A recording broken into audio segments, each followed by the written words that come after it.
At issue tonight, mounting pressure on the Prime Minister. The NDP is now calling for a confidence vote when the House resumes, and Pierre Polievre wants that to happen sooner than scheduled.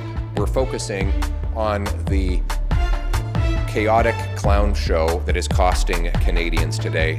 This cannot go on. What's remade now of how the opposition has responded to this chaotic week? Are they now united against the Liberals? I'm Rosemary Barton, here to break it down tonight. Andrew Coyne, Althia, and in for Chantal Hébert tonight, Wherry. Good to see you all, two of you for a third time this week.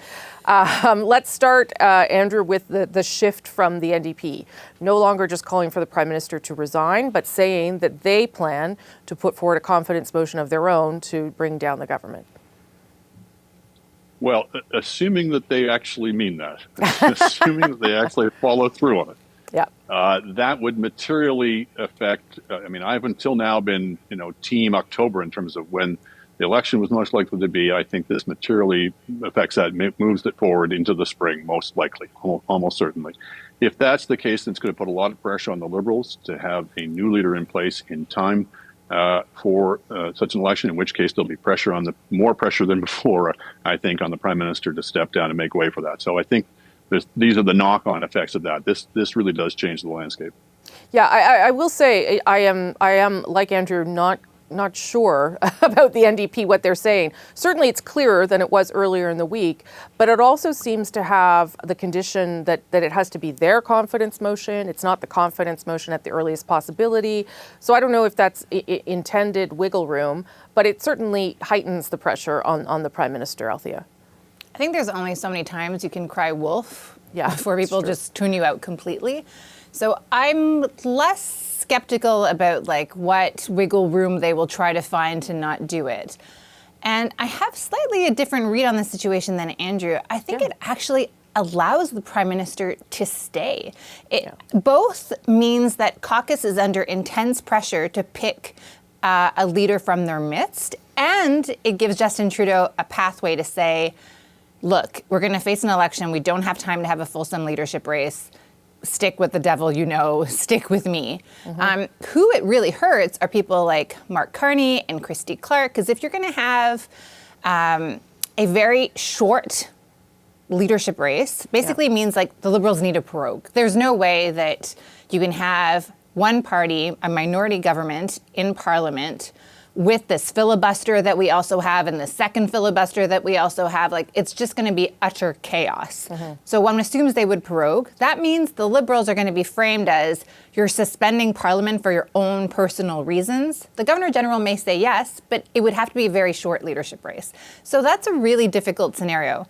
It means that we're going to see, and we've already started to see it today, people come out and say, you should pick Chrystia Freeland. You should pick Dominic LeBlanc. Mm-hmm. Pick heavyweights that are already there to replace the leader. Or just say, well, Justin Trudeau's there. We're going to suffer the loss, and we're going to have a full leadership after. Yeah, that's interesting. I mean, you can certainly read it both ways, Aaron, that there is pressure or opportunity here for Justin Trudeau.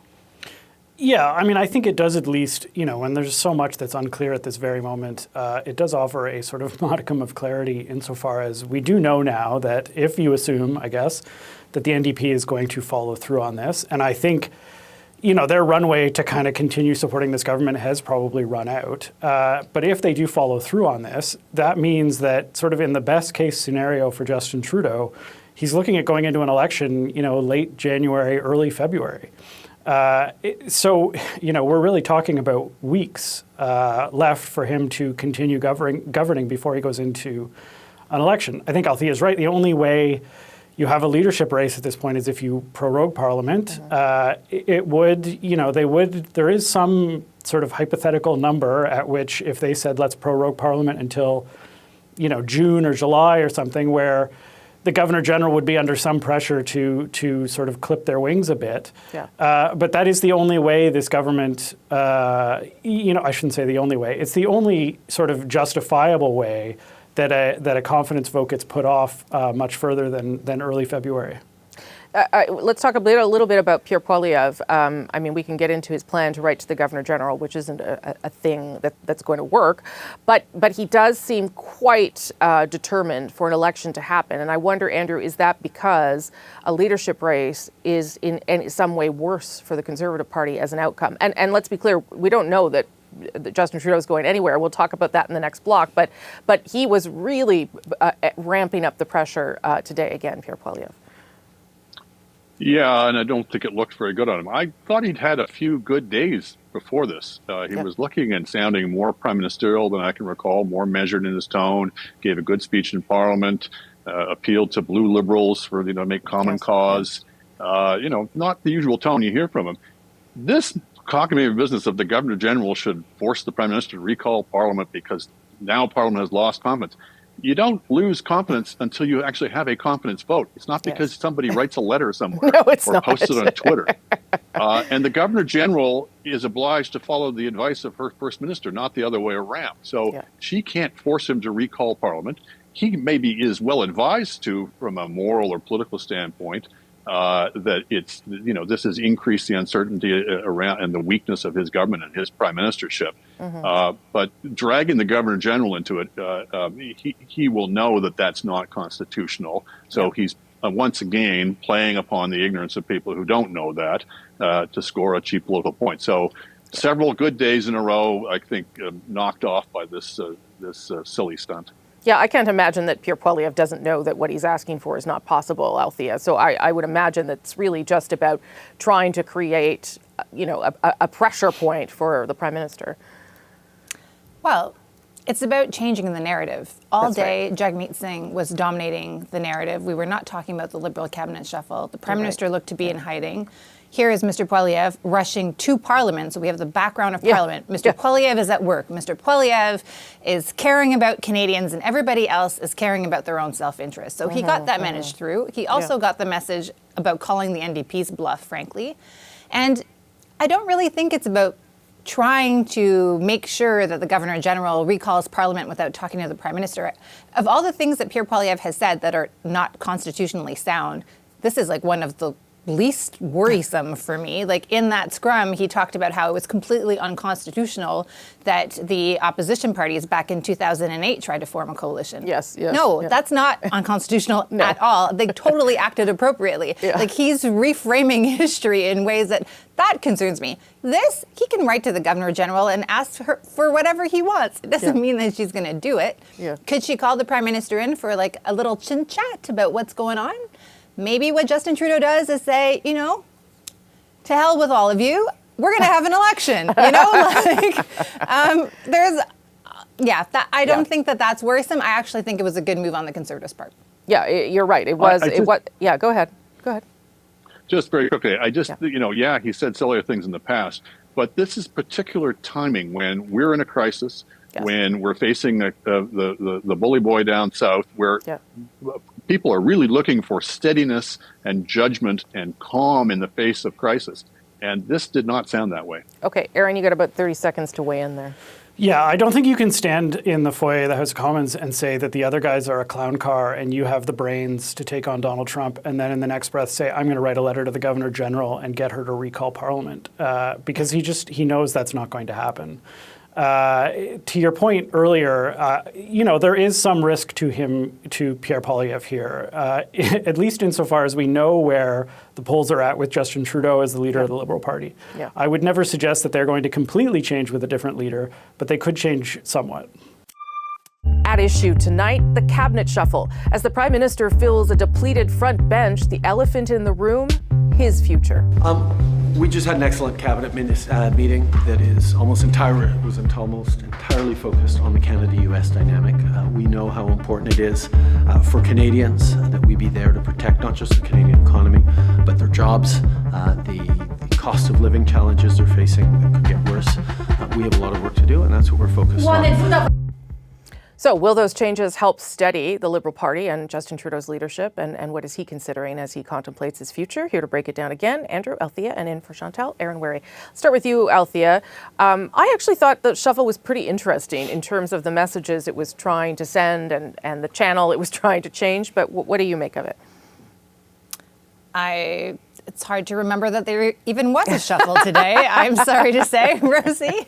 Maybe you remember it because of your live coverage. I was on for a long time. Yeah. Fair. It's such a mixed bag because it changed so much. You can easily tell that there was a plan and that plan has changed. So some of it is like Nate Riskin-Smith, for all the problems it has caused within the Liberal caucus and accentuated some of the dissenters calling for Justin Trudeau to resign. This is our new housing minister. He's a really good communicator. And he's a young person who can speak to young people in ways that don't sound like Liberal talking points. But at the same time, they've padded the cabinet with ardent loyalists, some of whom cannot communicate at all. And we saw that in the scrums that followed the cabinet shuffle.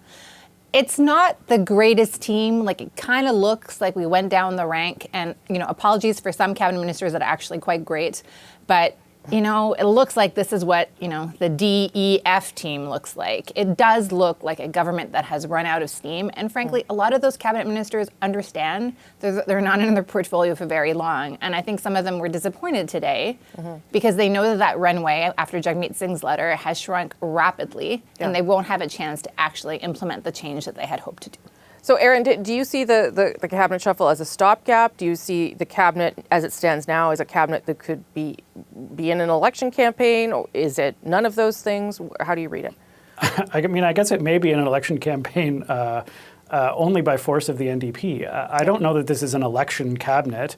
We know that a week ago there was a different plan on the table, and that plan may or may not have involved Mark Carney. It seemingly involved some kind of larger move on the Canada-US front. The message that the Prime Minister gave after meeting with Cabinet today is, I imagine, the sort of message he wanted to give after making that other Cabinet change, that other Cabinet shuffle. And so it's hard to look at this Cabinet and not see the fact that it wasn't the first choice.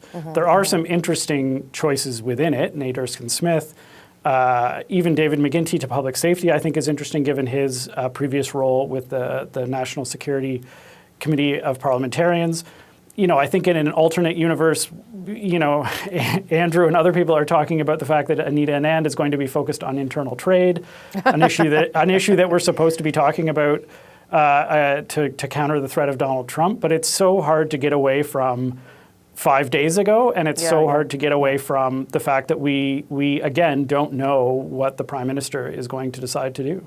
Yeah, there was sort of a cloud hanging over the whole event. I'm sure for some people it was a very exciting day, but it was still not the day that had been planned a couple of weeks ago. Andrew.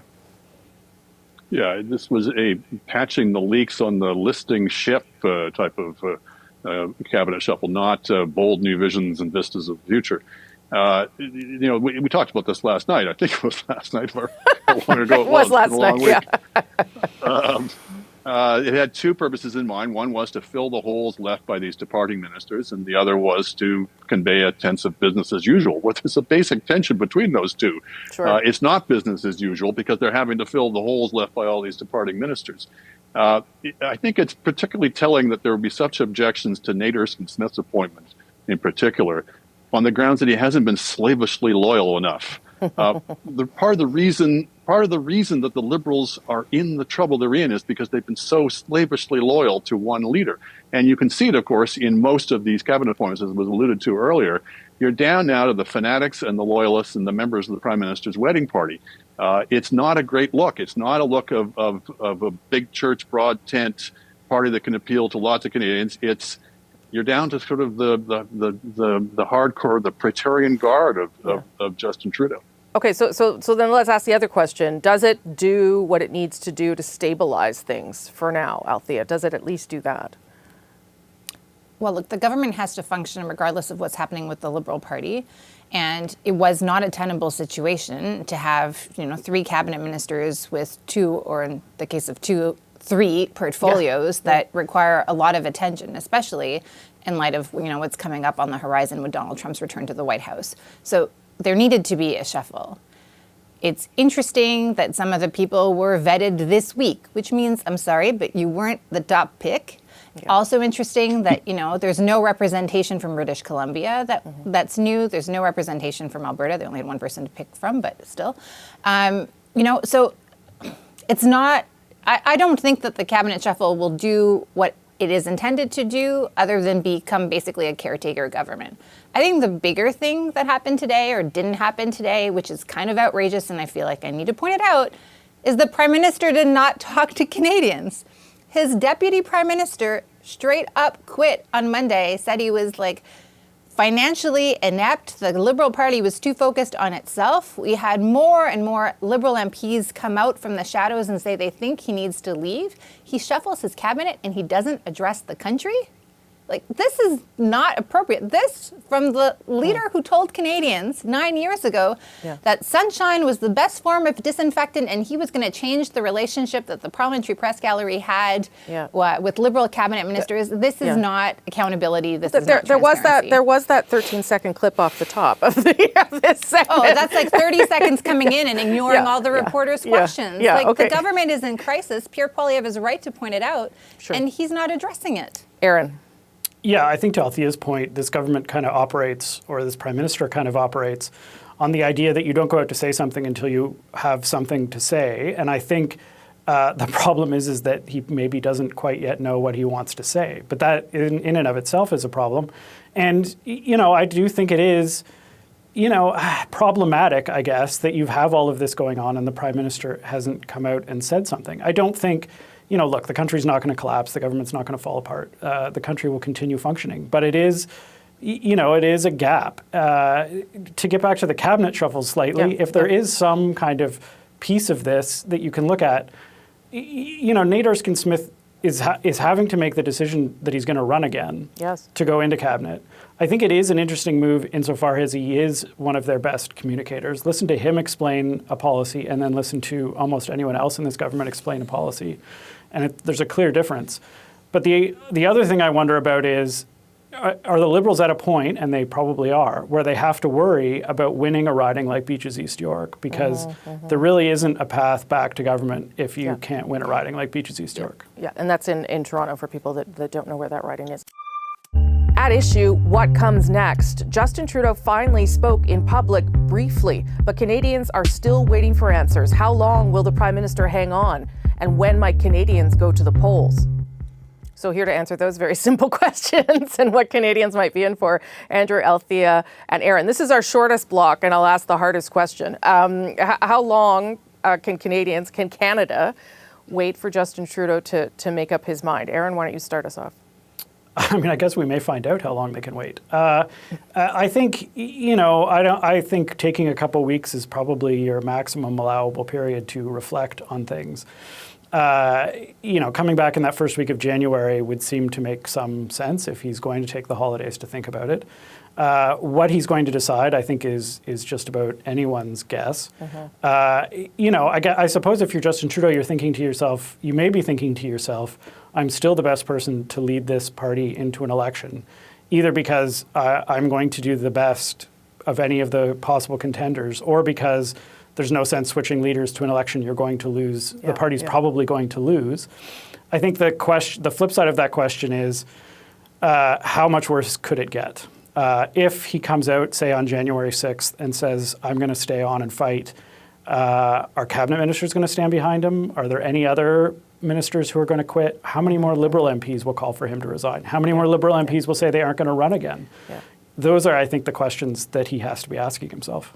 And I will say, Andrew, and I'm sure everyone has had this experience, you will get a different answer based on who you talk to, who's talked to him. There is no clear sense of where this is going.